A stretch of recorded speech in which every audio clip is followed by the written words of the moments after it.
युवा को क्या, वो तो रील्स की दुनिया में मगन है। उसे क्या पता कि उसकी आंखों के सामने जल रहा वतन है। जब तक अपनी गर्दन पे ना आए यारी, तब तक उसे समझ नहीं आती ये मौत की बीमारी। सोए रहो, मत कहना कि ये किसी और की गद्दारी है। सच तो ये है कि ये तुम्हारी अपनी ही बीमारी है। जो जुल्म देख कर भी आज चुपचाप खड़ा है, वो इस देश की बर्बादी का सबसे बड़ा हिस्सा है।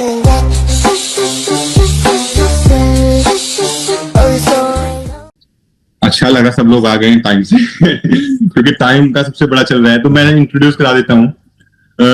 विनीत जी, सुशील जी, नमस्कार भारत के चीफ एडिटर रवि गौतम जी, जो हमारे हेड ऑफ द डिपार्टमेंट भी रहे हैं, जो आज हमारे साथ जुड़े हैं, जिनके माध्यम से ही हम लोगों तक पहुंचने की कोशिश कर रहे हैं। एंड रवि सर, ये हमारे विनीत भाई हैं, अभी आईटी में वर्क कर रहे हैं, डाटा कोप में ना सर? हाँ, डेटा कोप में। और हमारे सुशील जी हैं, सुशील पांडे, ये हमें रिटेल स्टोर, जैसे मैंने आपको उनकी इन्फॉर्मेशन भेजी थी, ये उसी पे काम कर रहे हैं। और इनका इंट्रोडक्शन दिन में बहुत सारे लोगों से होता है, तो मुझे लगा कि हमसे ज्यादा क्या ह्यूमन नेचर है वो सुशील जी अच्छे से समझ पा रहे हैं अभी। सभी का बहुत बहुत धन्यवाद, और जो गेस्ट हमारे साथ इस पैनल में शामिल हुए हैं और अपना वैल्यूएबल समय हमें दे रहे हैं, उनका बहुत बहुत आभार। तो हाल फिलहाल में करंट में आप सब जानते ही हैं, निट का मामला, निट में जो धांधली हुई है उसका मामला बहुत जोरों पर है। धर्मेंद्र प्रधान, जो कि एजुकेशन मिनिस्टर हैं भारत सरकार के, उनका इस्तीफा मांगा जा रहा है। इस पूरे सिनेरियो में एक पार्टी उभर कर आई, यूथ सामने आया, और एक पार्टी उभर कर आई सीजेपी, कॉकरोच जनता पार्टी, जिसने ये बीड़ा उठाया कि धर्मेंद्र प्रधान से और सरकार से सवाल करे। और इस पूरे पिक्चर में एक बहुत बड़ा किरदार उभर कर आया सोनम वांगचुक। वो सोनम वांगचुक जिनके नाम देश के लिए बहुत सारे देश के फेवर में बहुत सारी ऐसे काम हैं जो उन्होंने किए हैं। लेकिन कल जिस तरीके से सोनम वांगचुक को उठाया गया धरने पर थे, और उसके बाद से जो एक नरेशन आम लोगों में फैल रही है कि सोनम वांगचुक गद्दार है, सोनम वांगचुक घटिया आदमी है, चाइना को सपोर्ट कर रहा है, बहुत सारे इस तरीके से नरेशन सोशल मीडिया के माध्यम से और मेन स्ट्रीम मीडिया जो है एक ओपिनियन बनाने में कहीं ना कहीं अपनी पूरी महती भूमिका अदा कर रहा है। एक्चुअली सर, इसका एक मुद्दा ये भी है कि हम लोग जितना इमोशनल कल से हुए हैं ना, उसका इतना इससे पहले हमने इस चीज को सीरियस नहीं लिया। मे भी अगर हम ज्यादा सीरियस होते तो ये सारी चीजें ना होती। एक्चुअल में कुछ नहीं कर पाते। अगर हम किसी को एक कमेंट भी करते हैं तो उसके नीचे ही उसका एक लोग बन जाता है 10 लोगों का, जो गाली गलौज पे आ जाते हैं, जिससे हम सब लोग बचना चाहते हैं। बट जो कल हुआ है वो बहुत शर्मनाक है। वो चाहे कोई भी सरकार हो, जितने लोग वहां पे थे उन लोगों ने वो देखा, तो वो जो बता रहे हैं ना, वो बहुत ज्यादा, मतलब एक तरह से उसको अरेस्ट भी नहीं बोलेंगे, किडनैपिंग टाइप वो था। इस प्लेटफॉर्म के माध्यम से हम कुछ हद तक वो भ्रम जो लोगों में फैल रहा है कि सोनम वांगचुक सही है या गलत है, ये हम नहीं कह सकते। तो हमारी भावनाएं जरूर उनके साथ। अचानक से उनको वहां जाके स्पेशल ऑपरेशन के जरिए उनको उठा लिया गया वहां से, और फिर उनको हॉस्पिटलाइज कर दिया गया, और ये पूरा का पूरा सारी चीजें स्पाइरल होती जा रही है अभी।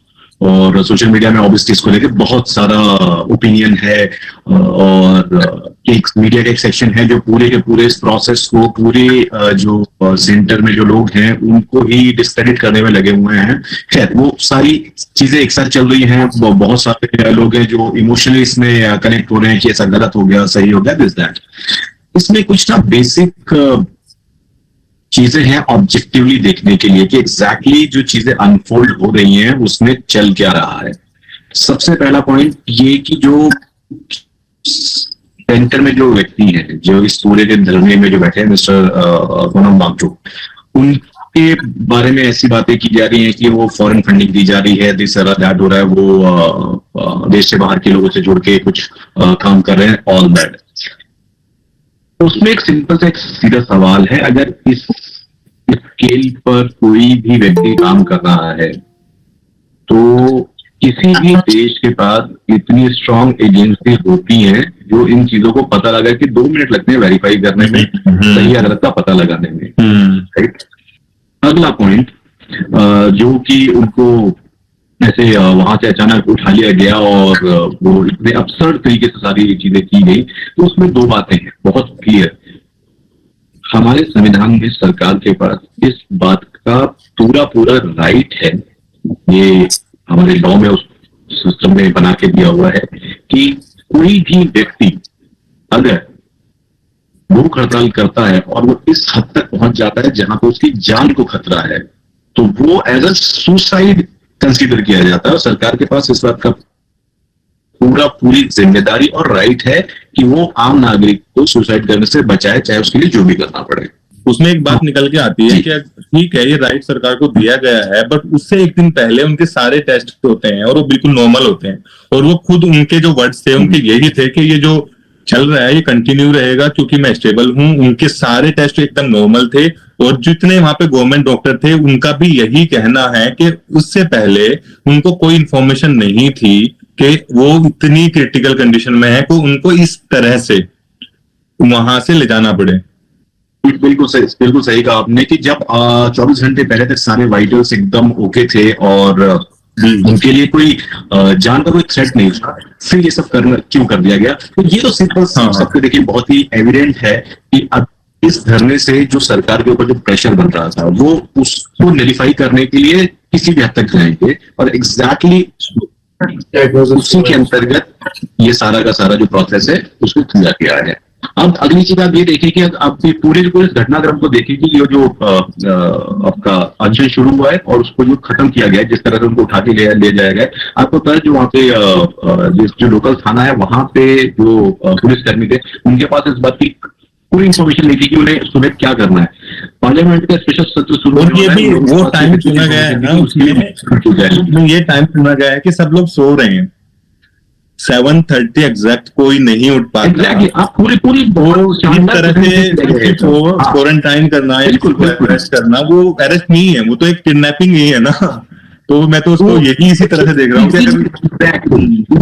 बिल्कुल मारूफ, बिल्कुल आप मैंने कहा, तो जितनी भी ये जो घटनाक्रम है, जितने भी आप इसके डिटेल्स देखते चले जाओगे तो हर स्टेप क्वेश्चनेबल हो गया है। आप हर बात पे सवाल उठा सकते हैं। बिल्कुल इस चीज पे हमें गौर करना चाहिए और इस बात पे हर किसी को सवाल पूछना चाहिए कि एग्जैक्टली ये सब करने की जरूरत क्यों आ गई।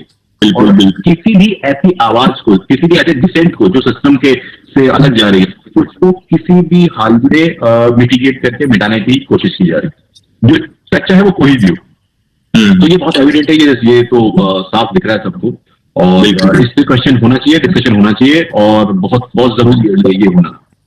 तो एक जो नरेशन बनाई जा रही है कि जो प्लेटफॉर्म, जिस प्लेटफॉर्म पर सोनम वांगचुक हैं, वो platform anti India, anti nation, anti Hindu, वहां से बहुत सारी ऐसी चीजें चलाई जा रही हैं जिससे कम्युनिटी सपोर्ट ना मिल पाए, है ना, लोगों का समर्थन ना मिल पाए।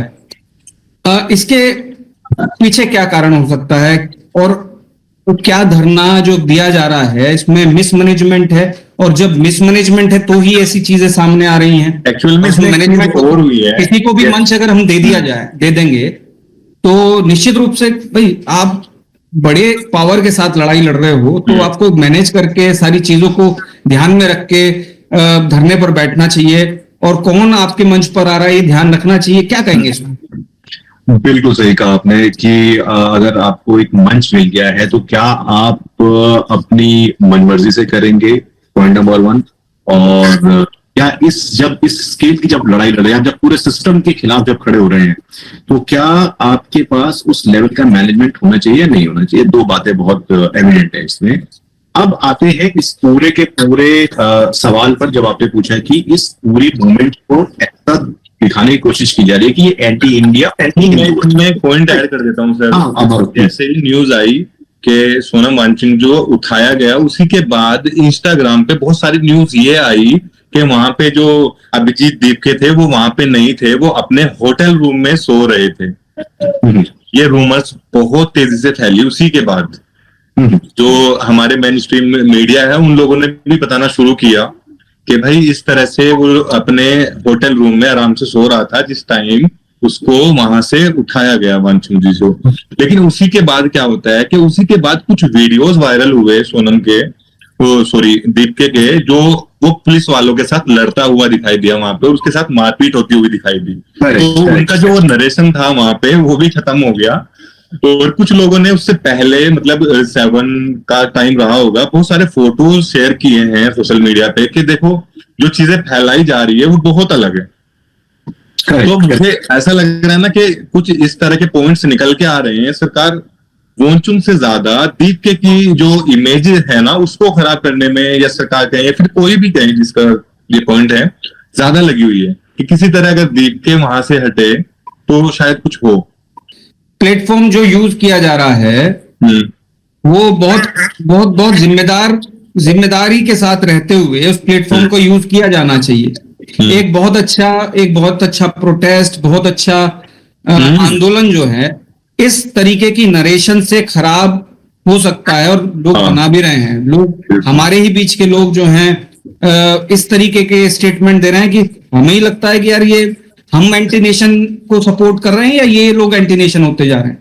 तो इस पर हमें साफ होने की जरूरत है। सर आप क्या कहेंगे जो जिस प्लेटफॉर्म पर जाकर इस तरीके के एंटी नेशन और एंटी हिंदू के नारे जो लग रहे हैं, और बहुत सारी ऐसे विजुअल्स आ रहे हैं जो कि बहुत अनसिंसियर पर्सनैलिटीज भी वहां देखी जा रही हैं, जिनको लेकर बहुत सारे मीम्स भी बन रहे हैं, माहौल अगेंस्ट बनाए जाने की कोशिश है। देखिए, जो कल घटना हुई वो बहुत ही दुखद घटना है। उसकी कड़े शब्दों में जितनी निंदा की जाए उतना कम है। और वो कहा जा रहा है कि हाई कोर्ट के आदेश के बाद पुलिस प्रशासन ने उनके आदेशों का पालन किया, लेकिन जिस तरीके से उनको उठाया गया है सोनम जी को, और he was working for the India's future, के जो फ्यूचर है इंडिया का, उनके लिए एक साइंटिस्ट आते हैं और एक जानी मानी पहचान भारत देश के अंदर रखने वाले और दूसरे देशों में भी एक अच्छी पहचान रखने वाले सोनम वांगचुक जी, वो आते हैं और उनको, जिंदा आदमी को आप सफेद चादर उड़ाने का मतलब आप शायद समझ सकते हैं, अगर हम लोग कृषि प्रधान देश में और भारत देश के रहने वाले सभी लोग। अब वो एक जिंदा व्यक्ति के साथ में उनको सफेद चादर उड़ा करके क्यों पहनाया गया, उनको लेकर के जाया गया, वो बहुत ही निंदनीय है। अब उसके बाद में कुछ ऐसा रूमर चलाया जाता है कि दीप के वहां नहीं थे, इट मींस के वो एज पर मीडिया के वो होटल में एंजॉय कर रहे थे। वो नेगेटिव थॉट्स रख करके आगे उनको बढ़ाया गया, जबकि फोटोग्राफ्स जो आते हैं वो दिखाए जाते हैं। इवन दीपिका ने अनाउंस किया है कि मैं अब अनशन पर बैठूंगा। सोनम की वाइफ ने भी बोला है कि मैं संसद तक मार्च करूंगी। यानी कि इस आजाद देश में हम लोग शायद आज तक गुलाम, ऐसा दिखाई दे रहा है कि हम अपनी आवाज अपने जो साहेब हैं, भाइयों बहनों साहेब, वो भाइयों बहनों साहेब तक शायद हम अपनी आवाज उठाना चाहते हैं, बताना चाहते हैं कि हम अच्छा कर सकते हैं, लेकिन वो उसको शायद सुनना ही नहीं चाह रहे हैं। एक्चुअली में अभी फिलहाल में मैं सुबह देख रहा था न्यूज, 2 प्रोटेस्ट इंडिया में चल रहे हैं, और ये राजस्थानी में शायद इसलिए क्योंकि हमारी राजधानी दिल्ली लगती है, इसलिए ज्यादा लाइट हो रहा है। एक प्रोटेस्ट चल रहा है एक मध्य प्रदेश के एक छोटे से गांव में, जहां उनसे वादा किया गया उनकी जमीन के बदले उनको मुआवजा देने का और घर देने का, बट वो जमीन तो प्रोजेक्ट के थ्रू ले ली गई है उनसे। वहां पे न तो उनको घर मिले हैं न मुआवजा मिला है, और 400 से ज्यादा परिवार वो सड़कों पे आ गए हैं। और ये खाली भूख हड़ताल का ही मसला नहीं रह गया, उन लोगों ने भूख हड़ताल शुरू की है चीता पे लेट के। तो ये कितना गंभीर मामला है, हम लोग सोच सकते हैं कि जो लोग जिंदा चीता पे लेट गए हैं और जिन्होंने ये फैसला कर लिया कि अगर सरकार हमारी नहीं सुनेगी तो आप चीता में आके आग लगा दो हमारी, हम यहीं पे मर जाएंगे। तो ये बहुत ज्यादा मतलब उस कंडीशन में हम आ गए हैं कि ठीक है आप बोलते रहो, हमारे कानों में ईयरफोन लगी है या हमारे सामने टेलीप्रोमोटर लगा हुआ है भी, तो हम तो नहीं देखने वाले, बाकी आप कुछ भी करो। हम तो अमृतसर में हैं अभी और हमारी बहुत सारी रैलियां हैं, हम बहुत बिजी हैं। तो इस तरह का मसला ये जुड़ चुका है अभी। बिल्कुल बिल्कुल, आपने जैसा बताया है, अभी बहुत ज्यादा दूर जाने की आवश्यकता नहीं है कि अगर हम लोग देखें हमारे देश के अंदर जो अभी हालात हैं वो किस तरह के हैं, कि क्या हो रहा है। अगर आंदोलन किया जाता है स्टूडेंट के द्वारा, उनको लाठीचार्ज करके, डांट फटकार करके उनको भगा दिया जाता है, हटाने का कोशिश किया जाता है, और उनके साथ में अगर अपोजिशन आता है या कुछ ऐसे लोग जिन्होंने भारत देश के लिए अच्छा भी किया है और बेहतर करने की कोशिश की है, उनको डरा धमका करके इस तरह से किडनैप आप बोलेंगे कि उनको एक नजर बंद करके हॉस्पिटल में रखा जाता है। बिल्कुल बिल्कुल। तो वो कहीं ना कहीं बहुत गलत है। और ये साहिब को सोचना चाहिए कि केवल भाइयों बहनों कहने से ही काम नहीं चलता है, भाई और बहन बनना पड़ता है। उसके लिए आपको सोचना चाहिए कि ये यूथ हमारे बारे में क्या सोच रहा है। अब आप यूथ को लेकर के अगर इंडिया फ्यूचर का बात करेंगे, है ना, और वो आपसे 5 किलो चावल और 5 किलो अनाज का मांग नहीं कर रहा, वो आपसे अगर मांग कर रहा है तो आपसे अपने रोजगार के लिए मांग कर रहा है। वो चाहता है कि हमको फ्री नहीं चाहिए, हमको आप रोजगार दो। अगर शिक्षा और चिकित्सा की बात करें, ये फ्री चाहिए, आप शिक्षा फ्री में दो, ठीक है, हम लोग आगे बढ़ेंगे। इंडिया इज गोल हाई, हम लोग चिकित्सा आप दो ताकि फिजिकली मेंटली बेहतर रह पाए, तो हम लोग आगे बढ़ेंगे। बट वो क्या रहा है कि अगर आज खुद शिक्षा लेकर के और आगे बढ़ने की कोशिश की जा रही है, आगे बढ़ेंगे कैसे? आप बढ़ने नहीं दे रहे हैं। बिल्कुल। 60 एग्जाम्स लीक हो गए हैं।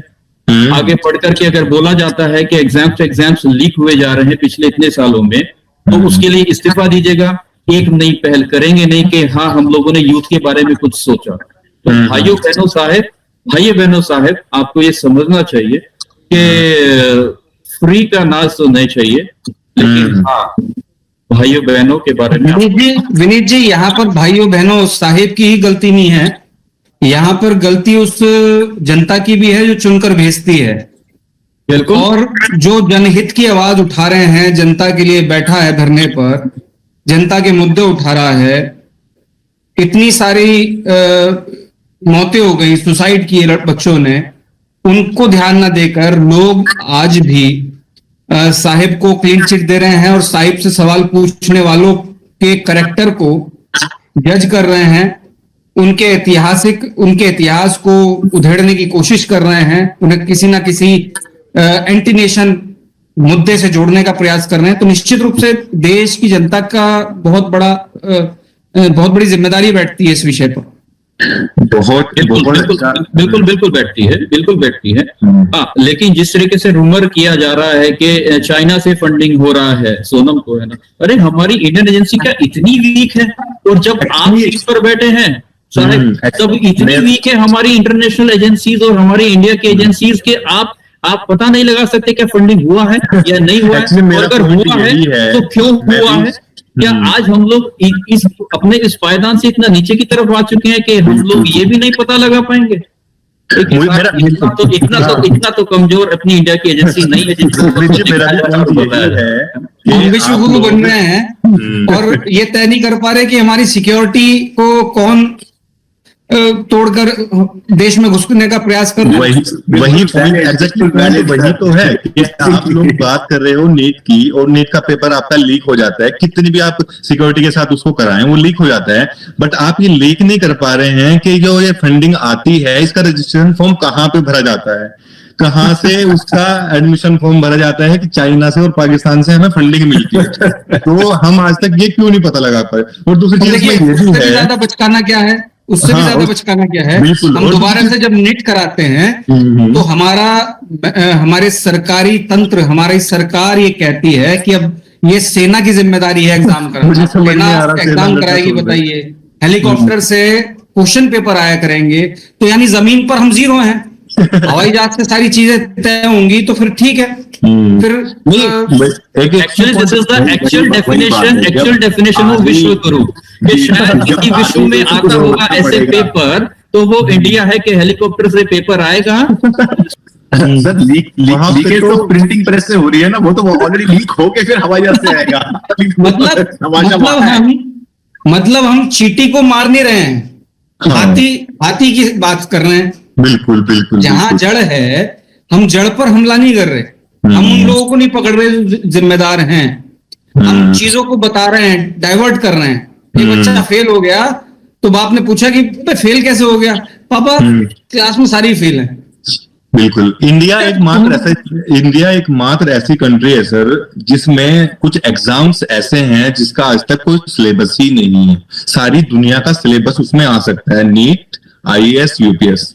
इसमें आप कभी डिसाइड नहीं कर पाते कि सिलेबस यहां से आना है, यहां से आना है, उसके लिए ये बुक पढ़ी जाएगी या ये बुक पढ़ी जाएगी। वो कहीं से भी कोई भी क्वेश्चन आप लोगों को दे सकते हैं। उसमें वो आप लोगों से पूछ सकते हैं कि साहिब का ये दौरा कब हुआ था। उसमें आपसे ये भी पूछा जा सकता है कि साहिब क्या फेवरेट कलर क्या था। और ये हुआ है इस वाले एग्जाम में। पता है आपको, इतने सारे क्वेश्चन हमारे साहिब से रिलेटेड हैं जिसकी आप कल्पना भी कभी नहीं कर सकते। नेहरू जी की बात करते हैं अगर साहिब हर जगह कि नेहरू जी का खराब किया हुआ है, ठीक है, पर मुझे समझ ये नहीं आता बीजेपी का जो कोई भी सत्ता पार्टी अभी है उनसे अगर हम क्वेश्चन करते हैं तो वो फ्यूचर पे बात क्यों नहीं करते, वो पास्ट पे ही बात क्यों करते हैं हमेशा। तो मेरा यही पॉइंट यहां भी है कि पास्ट की अगर तुम लोग बात कर रहे हो तो पास्ट में बहुत सारे पहले प्रोटेस्ट हुए हैं। अगर गांधी जी के जमाने की बात करें तो वहां पे गांधी जी ने इतने सारे प्रोटेस्ट किए, खुद अंग्रेज उनसे आके संवाद करते थे, उनकी सेवा करते थे। ऐसा नहीं था उनको डंडे मारे जाते थे, उनसे बात करते थे, उनकी सेवा करते थे। उसके बाद और बहुत सारे प्रोटेस्ट हुए। सोनम वांगचुक जी ने भी एक प्रोटेस्ट किया था, एक जीडी अग्रवाल जी ने प्रोटेस्ट किया था। जीडी अग्रवाल जी का जो प्रोटेस्ट था फर्स्ट, जब कांग्रेस थी उस टाइम पे, हाँ उस टाइम पे जब कांग्रेस थी वहां पे भी उन लोगों ने जो गंगा को लेके मांग रखी थी उन्होंने एग्री किया और खुद इंदिरा गांधी ने आके उनका अनशन तोड़वाया। लेकिन उसके बाद 2014 में फिर जब उनका अनशन हुआ उसका किसी ने बात ही नहीं की और समहाउ रीजंस उनकी डेथ हो गई। तो ये भी एक सवाल था कि उनकी डेथ कैसे हुई, वो अनशन की वजह से हुई या फिर वो बीमार चल रहे थे। उनका आज तक कोई नाम नहीं है। अभी जो प्रोटेस्ट हुआ है उसकी वजह से थोड़ा सा उनका नाम उभरा है, तो लोगों को पता चला है कि ये भी एक लोग थे। हालांकि साहिब से ज्यादा या फिर किसी और लीडर से ज्यादा हमें उसको मानना चाहिए जो हमारे लिए, हमारे पानी के लिए, हमारी गंगा माँ के लिए वो मर गया। लेकिन हम उसको कभी याद नहीं करते। हमने नमामि गंगे चलाई, हमने बहुत सारी गंगा पे योजना बनाई, बहुत बड़े बड़े बजट निकाले, पर क्या लोग देख रहे हैं कि गंगा साफ है भी? नहीं है। अगर साफ है तो कोई भी एक लीडर आके कभी उसका पानी पी के देखे। मेरा भी गांव गंगा किनारे एक बस्ता है और ज्यादा दूर नहीं है शुक्रताल मेरे गांव से भी। वहां की हालत इतनी बुरी है कि फिलहाल आप बिना किसी आर ओ प्यूरिफायर के पानी पी ही नहीं सकते। तो फिलहाल की ये कंडीशन अभी चल रही है। तो बहुत सारे ऐसे मुद्दे हैं जिनको हम एक्सलेट करें तो पूरा दिन निकल जाएगा। अब क्या है कि इस मंच पर आज इतने थोड़े समय में हम तमाम मुद्दों पे छोटी छोटी चर्चाएं रख सकते हैं, लेकिन हाँ फिर किसी दिन हम गंगा पर भी बात करेंगे क्योंकि गंगा के नाम पर बहुत भावनाएं प्रभावित करके वोट अर्जित की गई हैं।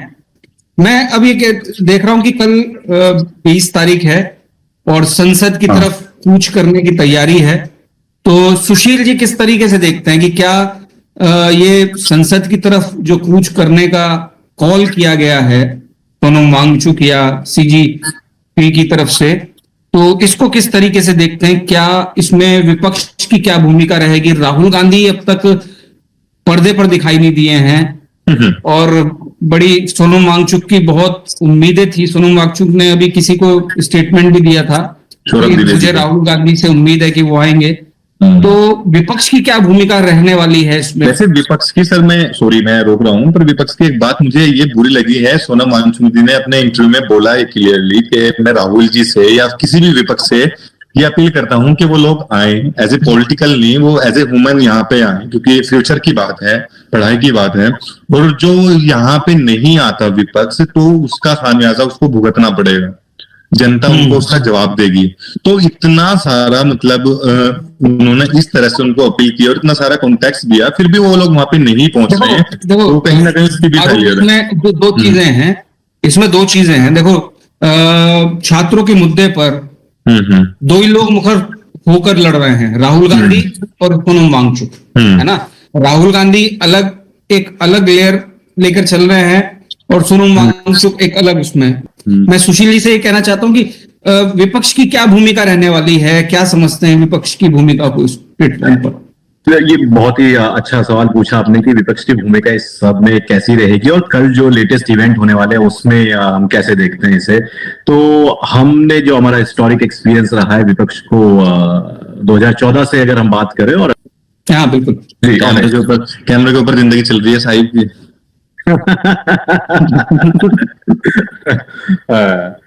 जी, अब हमने जो डिस्कस किया कि अगर विपक्ष का कल क्या हम उसमें रूल देखते हैं और आगे आने वाले समय में इस पूरे मुद्दे पे उनका क्या कंट्रीब्यूशन देखते हैं, तो 2014 से अगर आज तक का हम देखें तो एग्जैक्टली उसी लाइन पे वो चलने वाले हैं। मुद्दा कितना गंभीर है, कहाँ इनफैक्ट ये मौका भी है सभी विपक्षी पार्टियों के लिए, सिर्फ किसी कांग्रेस के लिए या किसी एक पार्टी के लिए नहीं, पूरे के पूरा जो विपक्ष है इन सब के लिए मौका है ये। और मौके बहुत आए हैं, 14 से आज तक बहुत मौके आए हैं, लेकिन घूम फिर के वो डाके के 3 पात हो जाते हैं।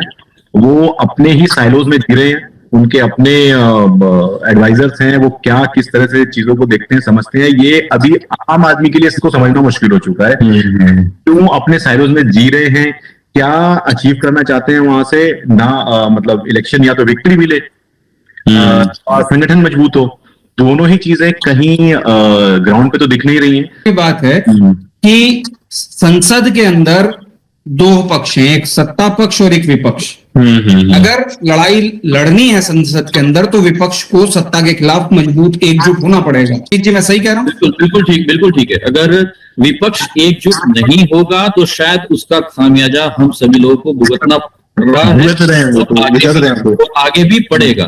और जिस तरीके से टिकैत जी गए हैं वहां पर, चंद्रशेखर आजाद जी गए हैं और डिम्पल यादव जी वहां पर गई है, अरविंद केजरीवाल गए हैं, तो अरविंद केजरीवाल गए हैं, ऐसे तमाम नेतागण वहां पर पहुंचे हैं और पहुंचते रहना चाहिए। क्योंकि ओवरऑल अगर हम लोग बात करें राष्ट्र का, तो ये कोई पॉलिटिकल आंदोलन नहीं है, ये एक ऐसा प्लेटफॉर्म है जहां पर ओपनली अपनी बात रख सकते हैं।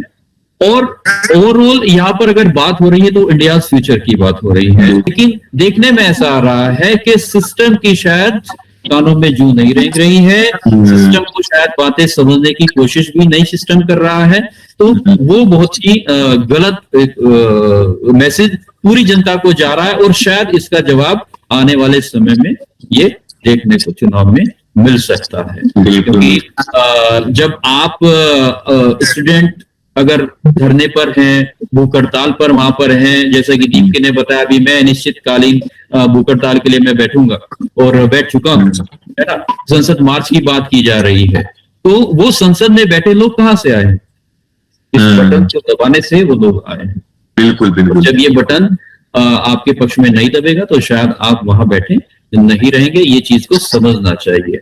शायद बाजू के देश के हालात को देख करके आप देख सकते हैं कि ये स्टूडेंट नहीं, ये विद्यार्थियों ने ही वहां की सत्ता का परिवर्तन किया है। और शायद ये उस चीज को नजरअंदाज करते हुए, जैसा कि किडनैप कराया गया सोनम का, और आगे वहां पर इतना भारी बल फोर्स विद्यार्थियों के लिए, स्टूडेंट के लिए इतना भारी बल, रैपिड एक्शन फोर्स आपने तैनात कर दिया गया। आपने उनके हाथों में हम कहें तो मतलब लठ दे करके हाथों में क्या कर रहे हैं, हो क्या रहा है, ये हो क्या रहा है हमारे यहाँ पर। बिल्कुल तो विद्यार्थियों के लिए जो पेन चलाने वाले लोग हैं, गांधीज मोड में जो अपने धरने को लेकर के चल रहे हैं, आपने फोर्स तैनात कर दिया।